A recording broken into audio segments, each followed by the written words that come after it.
超兴奋地宣布，我刚刚在热狗皇家赌场赢了100亿人民币，强烈推荐大家都去那里赌一把，快来吧，我们都在等你呢。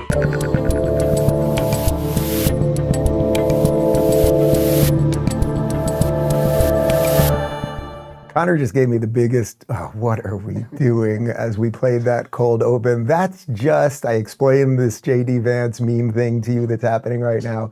It's partly what brain rot on the internet is. It's just kind of ridiculous. It's not worth analyzing. Hello, I'm Dave Rubin. This is the Rubin Report. It's March 13th, 2025. We are live streaming on Rumble, YouTube, and Locals. I think we're going to have a very, very, very brief post-game show at rubinreport.locals.com today because I'm on John Bachman immediately after, but we do have a Rubin Report community Q&A coming up, so we will be answering your questions, and you can try to get some in on the fly, and we'll do our best to accommodate everybody. We are going to get you caught up on the news before we get to the community Q&A. We're going to have a bunch on tariffs and the trade war that's happening with Canada, a bit on China, and then really, I would say the big story of the last couple days is that finally, we decided to kick out one of these Hamas-supporting, green card-having, anti-American, anti-capitalist kids from Colombia.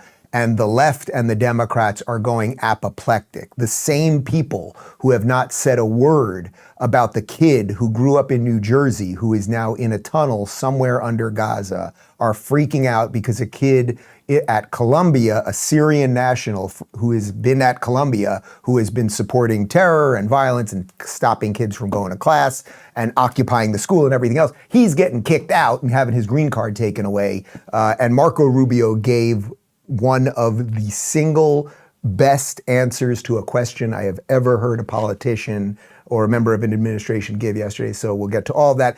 Let's start with the big trade war and the tariffs, and everyone's freaking out. Kevin O'Leary, Mr. Wonderful from Shark Tank. He's a Canadian, and he's become one of Trump's biggest supporters at the moment. And he's a great communicator. That's why the guy's been on television for years, putting aside all the business success that he's had. And here he is talking about how America and Canada, if we can get through this rough patch, if we can make things more equal so that we're not getting screwed on all of these trade deals and everything else, meaning that they're not tariffing the hell out of our goods and services that we're sending over to Canada, and things are more equal, that we can have a beautiful union where some of us will eat French fries with ketchup and some of us will eat French fries with poutine.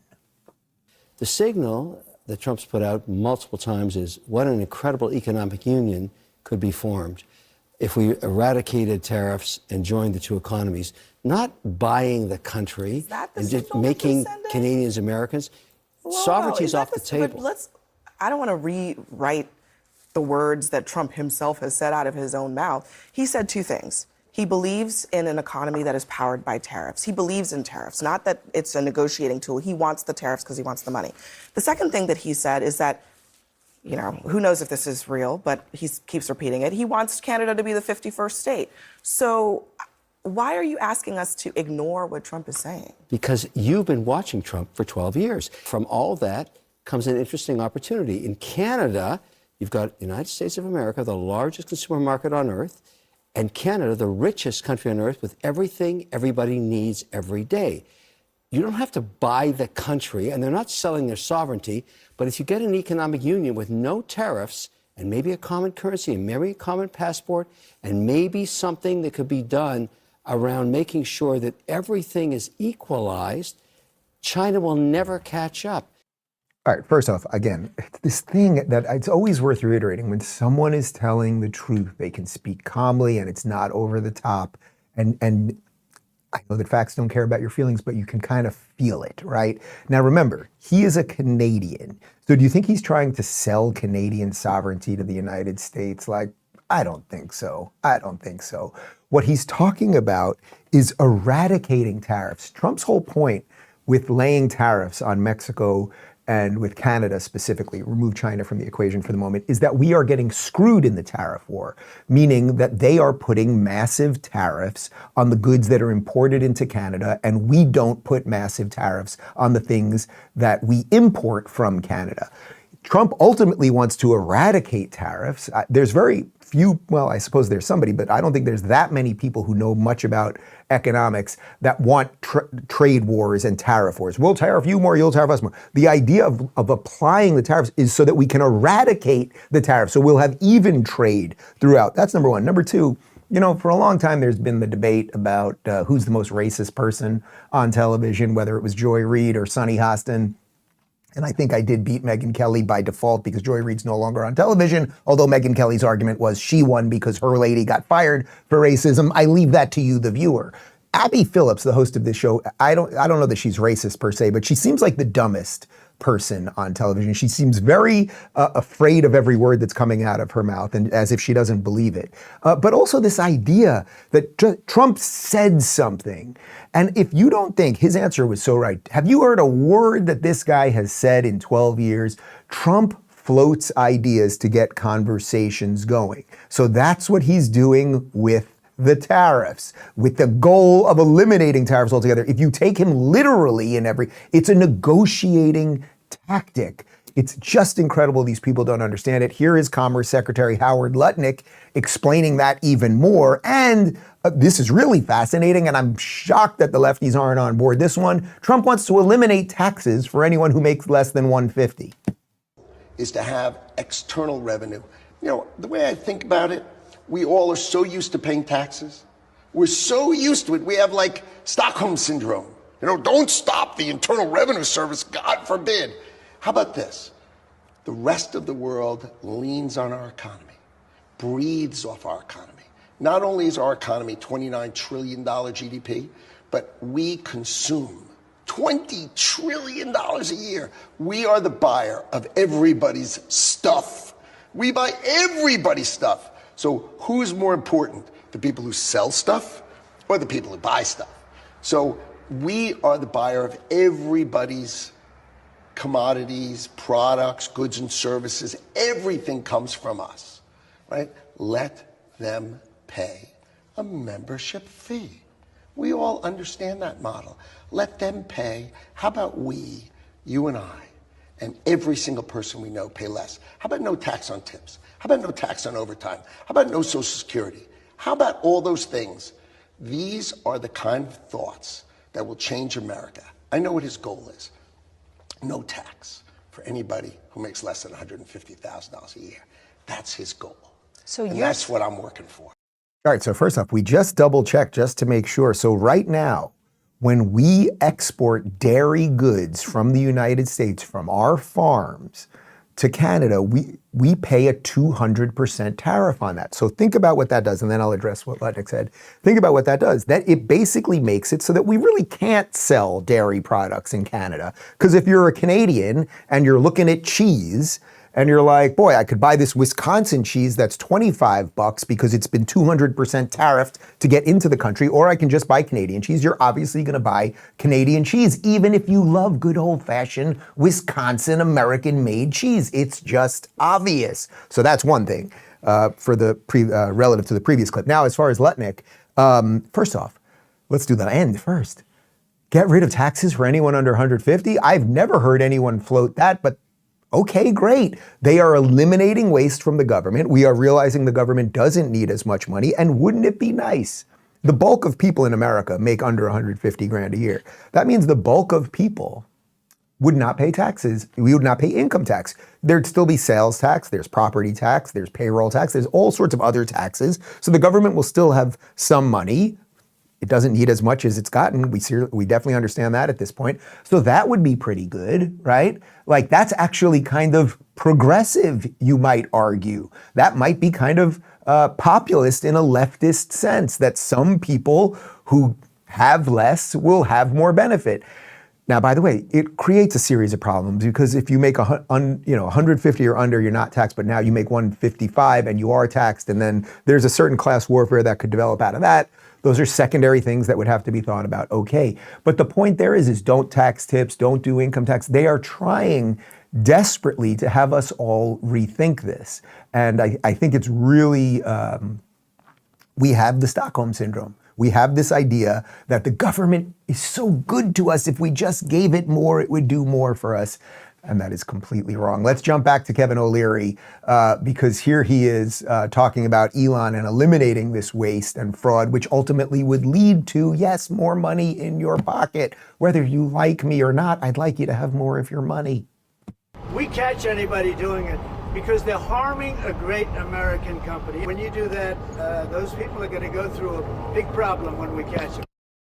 Is he wrong? Are they not vandalizing a great American company? Is Tesla not a great American company? I didn't say he was. I didn't say he was wrong. So No, Elon put himself under. He's like an ant under a microscope. He's doing something that's been so needed for so long. He's just simply saying, "Look at what I found here. Look at what I found here. Look at the waste. Look at the fraud. Look at and you can't execute. I think the thing that if you the don't thing like about that it, clip, you don't have to do anything about it. But he's pointing it out. This guy. Well, first of all, we should say this. He's a hero. I mean, it's not much more complex than that. They are the guy that is trying to get the waste out of the system, that's trying to do it transparently. And you can go to the DOGE website and you can go to the DOGE X account. They are trying to demonize the high hell out of him. Why would you do that unless you were part of the machine that was the slush fund? That was the USAID endless gravy train for pet projects for people who were, in essence, laundering money. Everyone should be for that. It doesn't matter whether you're a Democrat or Republican or anything else. You should want everything to be more transparent and less waste, and then we can see if the system works. Now, the other thing that happened, and we covered this yesterday, was that Trump not only bought a Tesla, but said that the administration would be helping Tesla now. He went out of his way to say that Elon never asked for any help or anything like that. But here is Scott Jennings kind of blowing up Abby Phillip's argument that this is somehow something evil. Look, Teslas, they're cool cars, but the president is clearly trying to do his friend, political donor, actually government employee, a pretty big favor here for his private business. It's hardly the first time we've had cars on the South Lawn. Man, here's a video of Joe Biden driving a Jeep Rubicon around the South Lawn. I mean, it's pretty common. And President Trump did it before in his first term as well. It's pretty common for the President of the United States to boost American industries, American-made products, and companies that are, employing Americans. It's extremely common.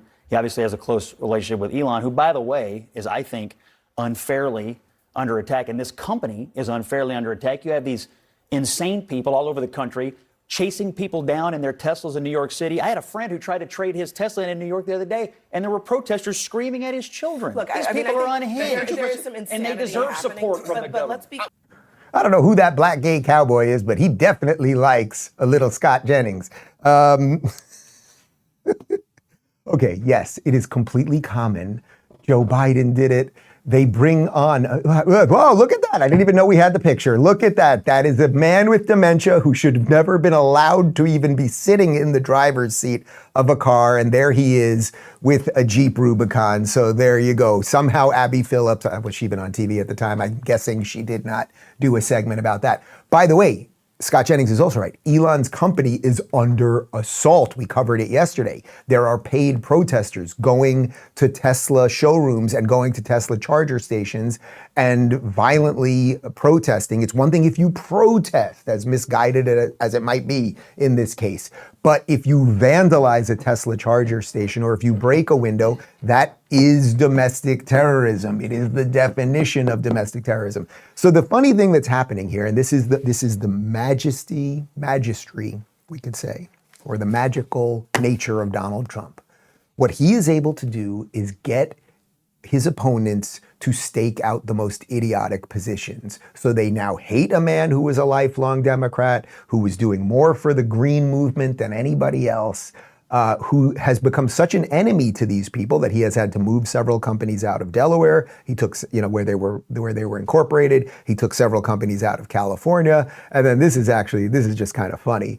So this is Delaware Governor Matt Meyer.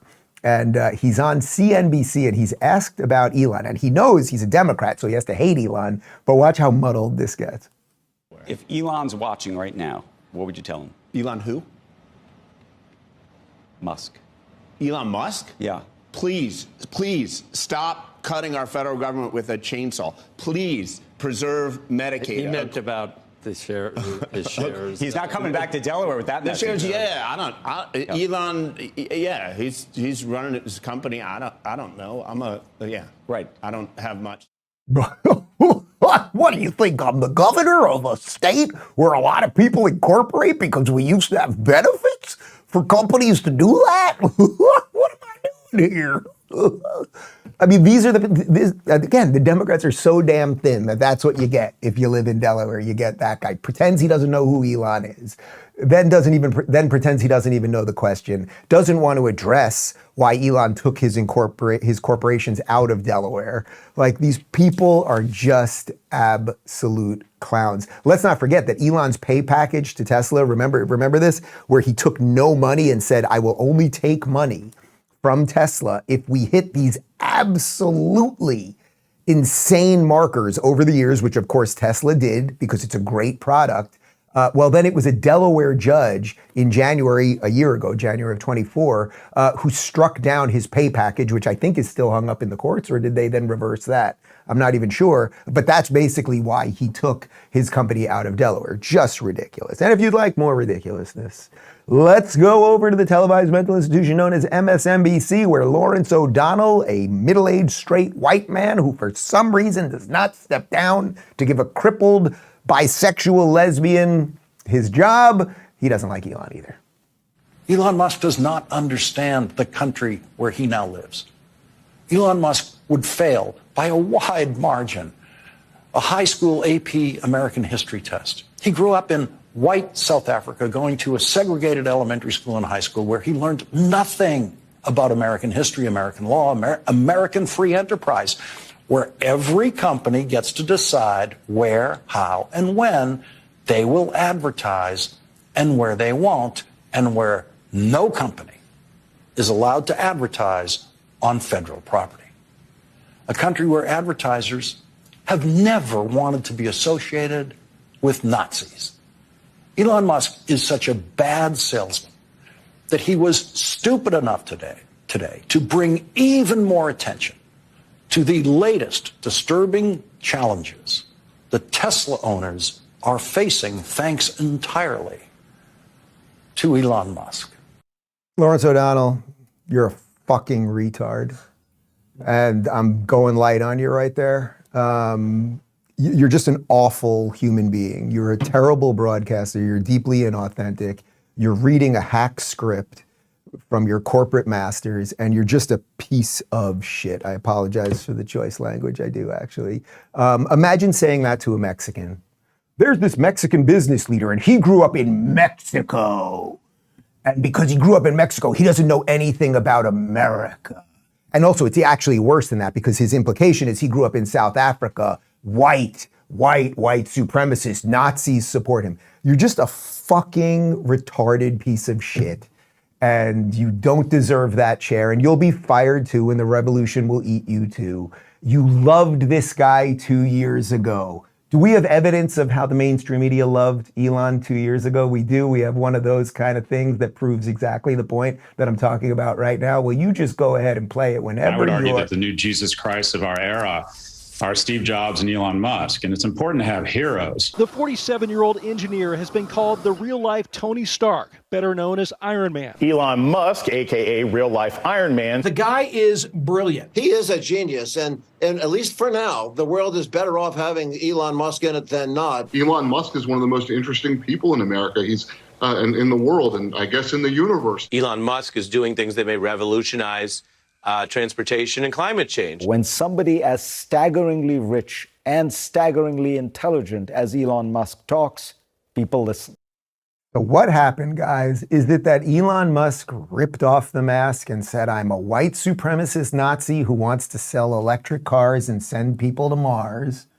Or is it that he said, I'm going to look into government fraud? And you guys, the grifter class, all of those, I mean, half of those clips were MSNBC, the other half were CNN. All of you people, you have your jobs because you're corporate hacks. That's it. Nobody really supports you or tunes into you for you. They tune into you because it's sort of programmed in their brain. It's 3 o'clock. I'll watch MSNBC. Durr. That's what they're doing. And all of you are frauds and ridiculous buffoons. And Elon Musk is going to continue to build good things, and we're going to continue to uncover the fraud, and you guys can just suck it. Here's Home Title Lock. Did you know scammers can literally steal your home right out from under you? The FBI calls it house stealing, and it's one of the fastest growing real estate scams in America. Here's how it works. Criminals forge your signature on a single document, slap on a fake notary stamp, pay a small fee, and file it with the local recorder's office. Just like that, your home title is no longer in your name. From there, they can take out massive loans using your equity as collateral or even sell your home without you ever knowing. You'll only find out when you start getting collection notices, or worse, getting a foreclosure warning. That's why I trust Home Title Lock. Their $1 million triple lock protection is the most effective way to keep your home and equity safe. And here's the best part. I've teamed up with Home Title Lock to give you a free title history report so you can find out if you've already been targeted, plus access to your own personal title expert. That's a $250 value, completely free just for signing up. Go to HometitleLock.com and use my promo code Rubin250, or just click the link in the description. That's HometitleLock.com, promo code Rubin250 for the protection and peace of mind you deserve. All right, I'm really, I guess I've thrown in a little choice language here, but now we can calm down for a moment because, you know, one of the things that I said when Trump was assembling his cabinet is that I really felt like Marco Rubio was kind of sliding under the radar because there were more, you know, high profile, let's say, or controversial people like Tulsi or Bobby, you know, people that had come from the left that were Democrats that were coming over, and people were really focusing on that. And Rubio was a Republican, and he's kind of, I don't know, I guess you could describe him as sort of nondescript. He's a little bit kind of vanilla. He's been a great senator here in Florida. And the thing that I like about him most is that every time ever on the Senate floor or wherever else, I've done events with him where I've heard him talk about his love for America and his family coming here from Cuba and his dad telling him he could do whatever he wanted as he was a dishwasher at a restaurant, and that now he's become a senator and subsequently a Secretary of State, that his life, like many of our lives, is proof that the American dream is real, and it's still real.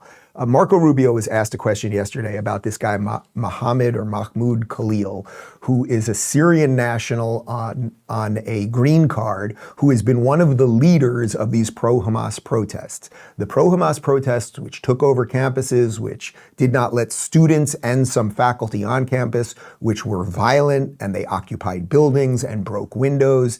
And you've seen all of the stuff. So finally, we are doing something about it. This has nothing to do with free speech. If this Hamas supporter just wanted to talk about how he was a Hamas supporter privately, that would be fine. But when you start occupying buildings and working with groups that are coordinating, likely with Hamas, I mean, they're going to find that out too, but that are coordinating with all of these nonprofits that are calling for violence and everything else, you're in trouble, dude. And no one has a right to an American green card. So this clip is about 1.5 minutes. This might be the moment of Marco Rubio's career. It is absolutely perfect.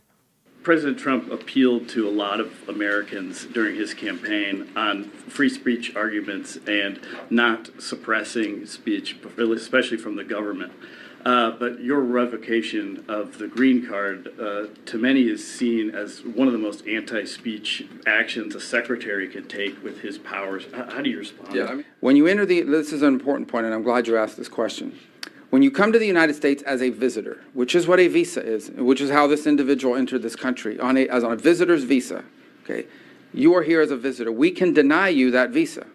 We can deny you that if you tell us when you apply, hi, I'm trying to get into the United States on a student visa. I am a big supporter of Hamas, a murderous, barbaric group that kidnaps children, that rapes teenage girls, that takes hostages, that allows them to die in captivity, that returns more bodies than live hostages.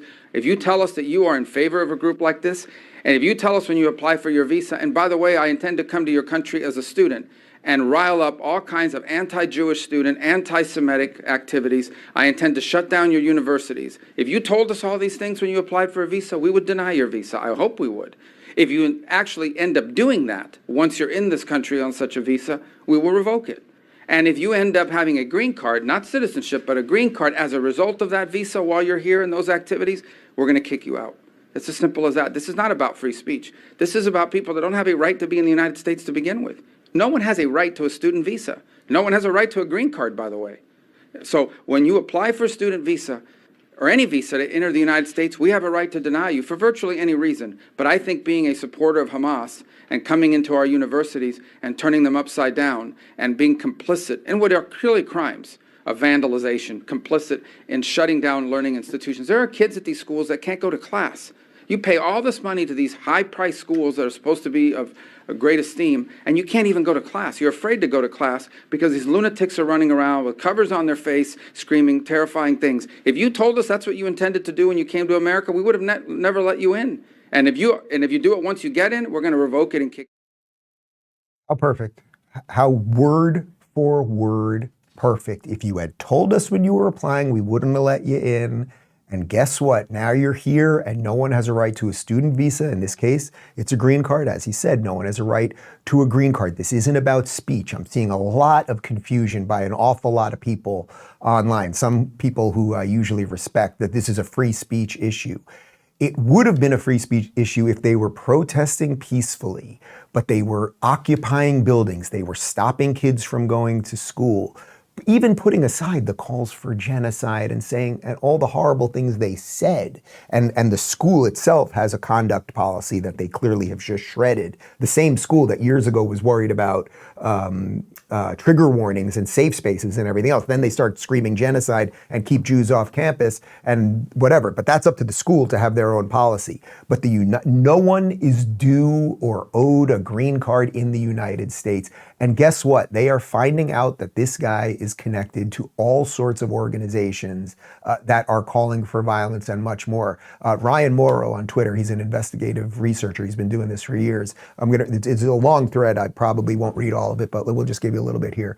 Here, Khalil's group, this is the group that he is part of, states that fighting for the total eradication of Western civilization. It asks for help from violent extremists abroad to help them fight the U.S. We seek instructions from militants in the global South. The Post slides exalt a violent Islamist uprising in Bangladesh, so his group is obviously not referring to nonviolence. Khalil's group tell those engaged in the Intifada that American imperialism in the West to replicate the October 7th attacks and violent uprising in Bangladesh. His group urges battling fascist agitators by dismantling state infrastructure and confronting military, police, and mass. Connor, you can just show a couple more of the slides, and I'll read just a bit more.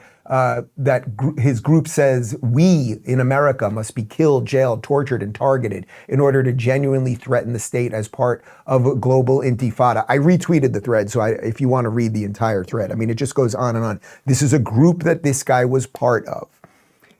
I just want to reiterate something that I put on Twitter that Elon responded to a week ago that went really viral.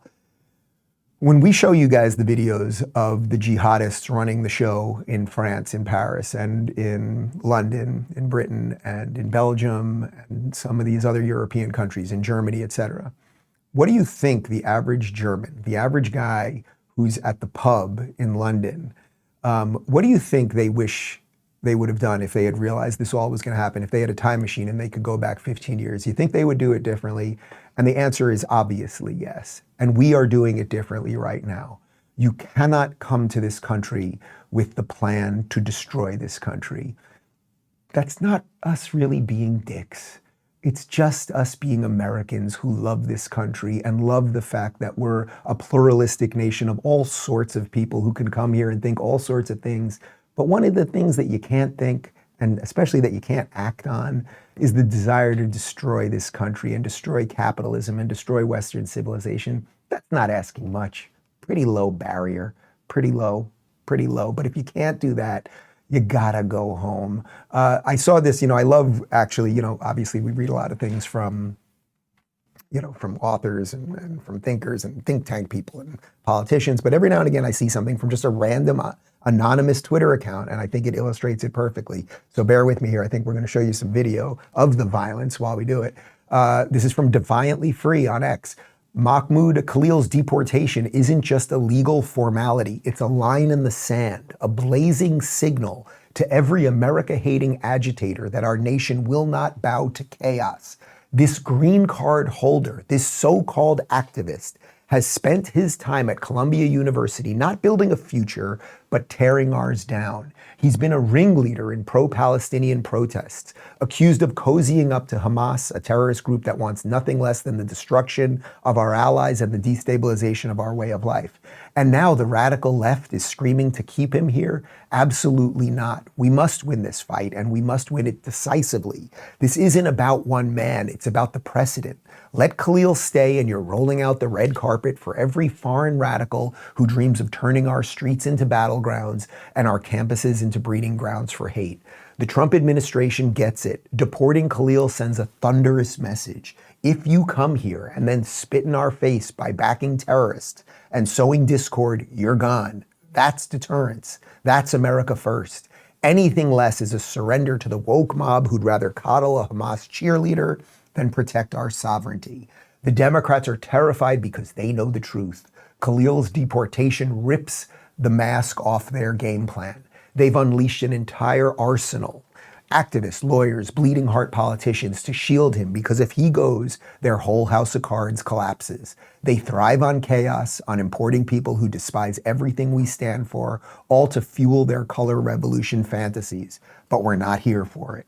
Khalil's not some innocent dreamer. He's a calculated provocateur who's exploited our generosity to push his anti-American agenda. The evidence is there, leading protests that glorify violence, circulating propaganda that echoes Hamas's calls for destruction. He's not protesting policy, he's waging war on our values. Toxic empathy can't override national security. He's had his shot at the American dream and chose instead to align with those who'd burn it down. Green card or not, permanent residency isn't a free pass to undermine our country. The law is clear. If your actions threaten our nation, you're out. And Khalil's crossed that line a dozen times. ICE nabbed him for a reason, and the administration's doubling down because they see what's at stake. A future where America stands tall or one where we're overrun by those who hate us. They'll cry free speech until they're blue in the face, but this isn't about words, it's about actions. Khalil's not a martyr, he's a warning. Deport him now, and let every would-be destabilizer know you don't get to hate America and call it home. Again, this is an anonymous Twitter account, and I golf clap you right there. Every word of that was absolutely true. I would add, let's try it a different way. Imagine if a 19-year-old kid got to America on a student visa or a green card, went to Columbia, and he was from, let's say, Germany, and he was white. And then he riled up a whole bunch of white people, and they were wearing MAGA hats, and they were, chanting racist slogans, and they took over the whole campus, and they put tents out in the middle of the campus, and they were screaming about how bad the black students and the Indian students and the Jews were and everything else. And imagine they took over some administrative offices, and they took hammers, and they started breaking windows, and when cops came and administrators came and said, guys, you're really not allowed to do this, you're destroying buildings, you're not allowing students to go to school, they got in their faces, and they fought with them, and they chanted racist slogans. Can you imagine that? Did I paint that well enough for you? What do you think the left would be doing right now? Do you think they would be defending them? And do you think it would be a free speech issue? Again, if this guy wants, there's some argument actually that someone on a green card that's just trying to gin up people purely by speech alone probably has some problems, but that's not even what Rubio was arguing. The point is that when you are actively involved with these groups that are doing violent acts and you are here to upend our country, sorry, you've got to go home. My friend Colin Wright, who's been on the show a couple times, and I just said to the guys, we have to have him back on, he wrote something interesting here that I wanted to read to you. He said, why did Democrats drop this low-hanging fruit? Because as real racism became increasingly rare and society approached an ideal of racial integration, the Democratic Party faced a problem. The major civil rights battles had already been won. The large cathartic victories of past generations, Lincoln abolishing slavery, the civil rights movement dismantling segregation, the push for marriage equality, had given way to incremental progress. But incremental gains don't inspire the same fervor. To sustain the same degree of moral urgency felt in the past, a fundamental shift was required. Instead of continuing to uphold Martin Luther King Jr.'s principle of judging individuals by the content of their character rather than the color of their skin. The left inverted this morality. Judging people by race was once again necessary, only now it was rebranded as equity. The shift was not about progress, but about maintaining a sense of righteous purpose. Racial discrimination was recast as a virtue when framed correctly. It was portrayed as a corrective measure rather than a moral failing. By tearing down long-standing principles of treating people fairly as individuals, they could manufacture a new civil rights struggle where none truly existed, mistaking radical change for progress. The result was not a better society, but a more divided and fragile one, where the hard-won victories of the past were undone to satisfy a younger generation's yearning to experience its own era of historical moral triumphs. We absolutely will get Colin back on the show. That is so well written. And that is it. The activist class couldn't give up. There is no one in this country who, based on an immutable characteristic, does not have equality, whether that person is black or Arab or trans or gay or anything else. There is nothing, no law that discriminates against those people. You guys brought back the very thing that Martin Luther King Jr. was trying to eradicate. So congratulations. So you've now been left with this faux morality. And what is your faux morality? Well, while a kid who grew up in New Jersey is now being hidden somewhere in a tunnel under Gaza, you say nothing about him and you support a guy who is here to destroy the United States. Good luck with that. Good luck with that. We'll see if America puts up with that. We'll have a Rubin Report community Q&A in just a second, but first, G2Pi. You guys know I'm all about logic and reason, and here's one simple logic. If your feet are killing you at the end of the day, you need better shoes. That's why I love G-Defy shoes by Gravity Defier. Unlike trendy sneakers, these are built on real shock-absorbing technology. Their patented Verso Shock system absorbs impact, returns energy, and helps align your body so whether you're walking, running, or standing all day, it feels effortless. Right now, my listeners get 30% off orders over $120. Just text Rubin30 to 91888 or visit gdefy.com and use code Rubin30 at checkout. Use logic, choose comfort, G-Defy. All right, RubinReport.locals.com community Q&A. Here we go. Cool Mom says, is this my mom? Cool Mom says, what are some good jobs for all the bureaucrats being laid off? Oh man, Look, I have no doubt that some of these people are good people. Obviously they are. And are there some people who might even get like sort of washed out in the laundry here? Like we're hacking away, taking out 2,000 people, was it? Half of NIH. So are there some people who are pretty decent at whatever their job was that are gonna lose their jobs? I don't wanna say unfairly, because no one's entitled to a job, but that have some skill at whatever they do. Of course there are. And are they good humans? Of course. Now, are some of these people seriously fucking lazy? Yeah. And do some of these people just have jobs that don't even deserve to be jobs? Absolutely. I don't know, but this is why you would want more things to be privatized. You would want more competition. So if one of these people, let's say one of these people is fired, you've been working at NIH for 20 years, Bobby comes in, we just don't need that gig, sorry, you gotta go. Well, now if you have more competition out in the private sector, the person who's been doing whatever they've been doing at NIH, you can go and you have to get on the computer and you get a Microsoft Word, is that a thing? And you create a resume. The last time I had to create a resume, it was with that little paperclip guy. You remember that guy? What was that guy's name? The paperclip guy? Did he have a name? He would just pop out in Microsoft Word and he'd help you create a resume. And then you'd go to places and this is what I'm good at. I'd like a job here. I'll do a service for you, you pay me. But I can't just have this job forever and you pay me forever, especially if I don't even come to work. I don't know what these people are gonna do. Like they're gonna show up, hello, I worked for the government and I can't really tell you things that I did because they asked me to send a bullet point of 5 things I did last week and I freaked out and I put a mask on and I started crying and I went on MSNBC. Could I have a job with you? So I don't know what they're gonna do. All right, we gotta go a little faster here. Lynn says, why is it that protesting and attacking Jews at Columbia and Barnard and spewing anti-Semitic remarks are not considered hate crimes? Where are the liberal Jews? Where's Schumer or the rest of the Jewish Democrats? I'm Jewish and I'm shocked they don't speak out. Well, first off, there's no such thing as hate speech. I want to be clear about that. You are allowed to say terrible things about people, basically as long as you don't call for violence. Now, this is the game that these Hamas supporters have played because they get as close to that line If you're calling for river to the sea, well, that means you're going to have to kill about 8 million Jews, on top of the fact that they were going out of their way not to let students get on campus. Now you've created a physical thing, not just a speech-related issue. I would say it's been very sad what's happened with a lot of the liberal Jews. You know, Trump had a great line. We should have thrown the video in, but maybe we'll get to it tomorrow, where he said yesterday at the Oval Office, he was with the president of Ireland. He's like Schumer's more Palestinian than Jewish, and I have no problem with him saying that. You know, liberal Jews, I think, not liberal, it's these lefty maniacs, and it's only a sliver of people who have traded in all of their values to just be part of whatever the thing is now. And the thing now, the current thing, as they say, the current thing has decided that Jews, you're out. So congratulations, all of the Jews that, you know, marched with Martin Luther King when it was just, and were on the front lines of all of the just causes for true civil rights and equality. It didn't get paid back, and you really need to think about that. Robert Robinson says, I'm starting to think President Trump's talk of Canada becoming the 51st state is more than trolling. Two-part question, is he serious about it, and why would he want a country that is socialist to join the United States? Okay, so Mr. Wonderful mentioned, you know, sort of hit this already. Is he serious about it becoming a state?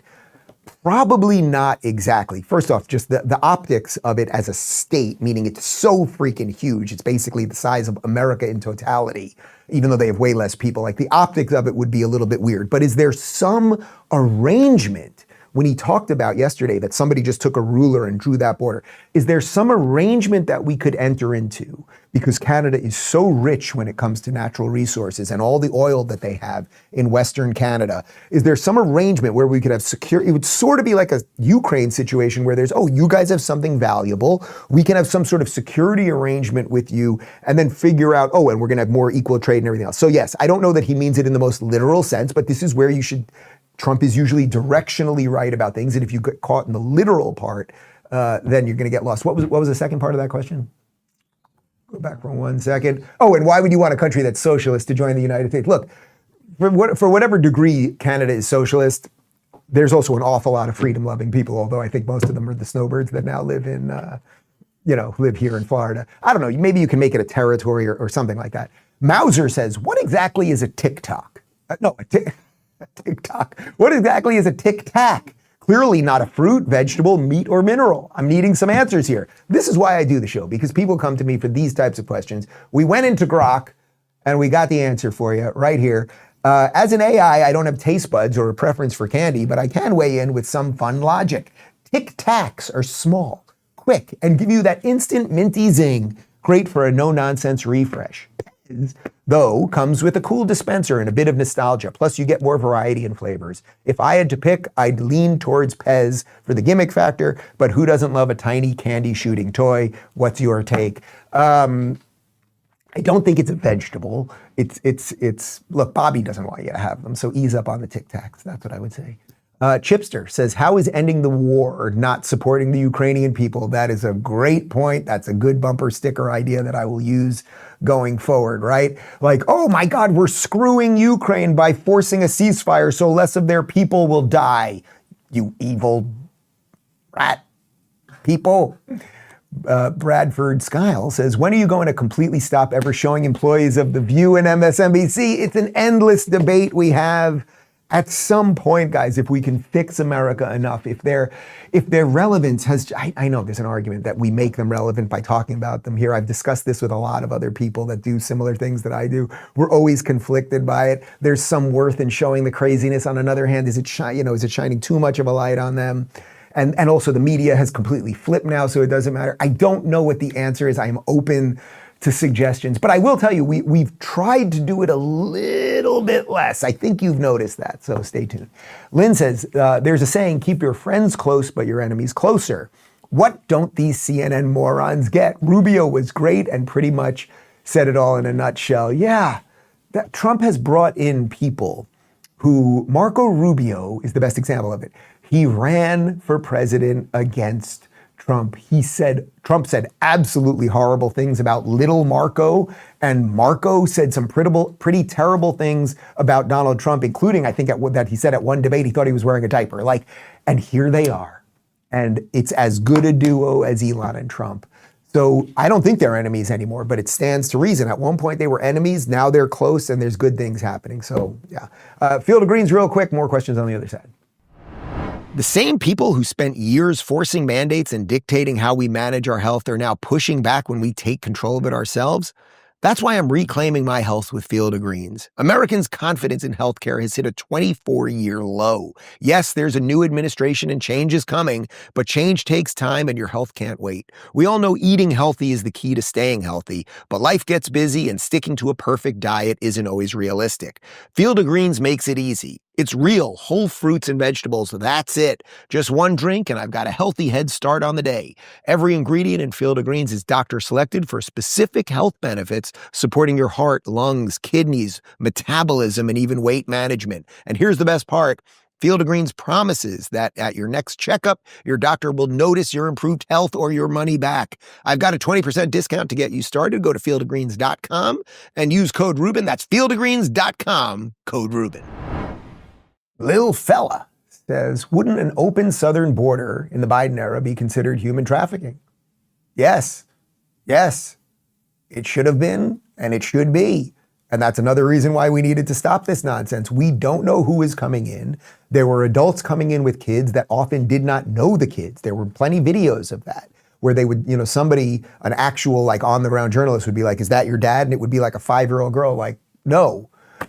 This is a problem. This is a problem. And the Biden administration and all of the people who had anything to do with any of this, they'll pay one way or another, whether they pay on this mortal coil or not, or they pay for the man upstairs when they meet him. If they meet him, then they'll pay. Jumpin' Jeff says, would the neighbors of Syria stand up and call out what they're seeing? I would sure like to know how the royal family of Saudi Arabia feels about Syria's new leadership. Look, there is an absolute unbelievable, horrific disaster unfolding in Syria right now. Assad's regime fell. He was not a good dude, but now it's largely been taken over by warring factions of jihadists. Turkey is clearly funneling bad guys into Syria. The Christians and the Yazidis that are there and the Druze, some of them are being slaughtered. It sounds like at least 1,000 people have been killed. Yeah, I mean, it sounds like at least 1,000 people will be killed. It is not good when Islamic supremacists take over a nation. It's not good for Yazidis, Christians, Jews, or anyone else. And it's really not good for the average Muslim person who just wants to live in peace. Right now, an awful lot of those people, the Druze and the Yazidis, are moving closer to Israel so that they can maybe create a little buffer zone so that they don't get killed. The Israel haters will still hate Israel either way, but they have a way of doing the right thing when called upon. Florida Man Chuck says, at what point do we realize that Kamala Harris is the alcoholic aunt that we do not leave alone with our kids? Fortunately, we don't have to show many videos of her anymore. We did 1 or 2 this week, but she does come off as either an alcoholic or just something's dysregulated with her. And I was eating Doritos and that's how I learned about economics. Can you tell that I need a couple of days off to just drink some tea and not talk? Man. Yeah, she's whatever. Gold Z62, you don't hear much about anorexia anymore. Do you think the girls who would have been anorexic in the 80s are trans today? That is a great question, which I should bring up. We'll bring it up next time we have maybe Abigail Schreier or Colin is great at this. Colin, who I just mentioned, he's great on these topics as well. You're basically pointing out the social contagion portion of it, that in the 80s there was this social contagion around anorexia where all these high school girls were suddenly getting anorexic, where then it's now morphed into something that I guess you could argue is much more dangerous, which is the trans thing. There's definitely something there. It's worth exploring. Carpenter Roloff says, I wonder if Elon ever catches Dave's post-game show. I don't know if he's a member of Locals because, Twitter does have its own subscription thing, which he wanted me to get on board, but obviously I created this thing and I'm sticking here and I love you guys. So I don't know that he's seeing any of these videos. He might see the ones that we post publicly. I don't know that he's coming in our post-game shows. But competition is good and it's all great. Dr. Winery Guy says, is there a fainting couch on site that the team can fall on from Dave's relentless questioning about their productivity? We took a picture. So we have 2 side rooms here. One is where we usually keep Joey in the back there, but we had a little mold issue, so he's allowed to sit out here with us today. Joey, how you doing? Feeling good? Brain fog gone? You're doing all right? Look at him, 2 thumbs up, great. And then that room right there, it's technically, that's actually where my grandmother-in-law sleeps. We turn that thing into a bed because it's on the 1st floor so that she don't have to rock the stairs when she's here. But It can be used for the team occasionally. I don't know whose bag that is. There's just a random suitcase. Is that yours? Oh, it's Phoenix's suitcase. What else is in there? There's a blanket. We've got a fake olive tree. I don't really like fake trees, but we threw that one in there. And that's where Joseph sleeps at night. Very, very exciting. So yes, they are welcome to rest on that couch if they... All right, let's try it again. Connor, name something you did this week to close the show. I ran all the live streams. Ran all the live streams. That's what you said yesterday. It is what you do every day, though. That is true. Phoenix, what did you do this week? And it can't be something you said yesterday. Put together the rundown. Put together the rundown. That is true, and it is a daily task. Joseph, come on, help me here. Give me something exciting new that you did. I know something. Oh, you don't know? You know nothing? No. You got nothing? No. You're fired. Literally, leave right now. Slam that door behind you. Get your ass out of here. That's how you run a business, people. Joey, get your ass out of here. Get out of here. I'm not going to put up with this bullshit. You looked at me. I don't even like the way you looked at me. You're out. I just fired 2 Asian guys. All right, I'm sorry we can't do a post-game show because I got to get on Bachman in a minute. I thank you for watching. And tomorrow we've got Jillian Michaels. And then I'm really going to stop talking for a couple of days so I can get my voice right. Thanks for watching, everybody. Ciao. When, frankly, the only thing they made great again is Putin.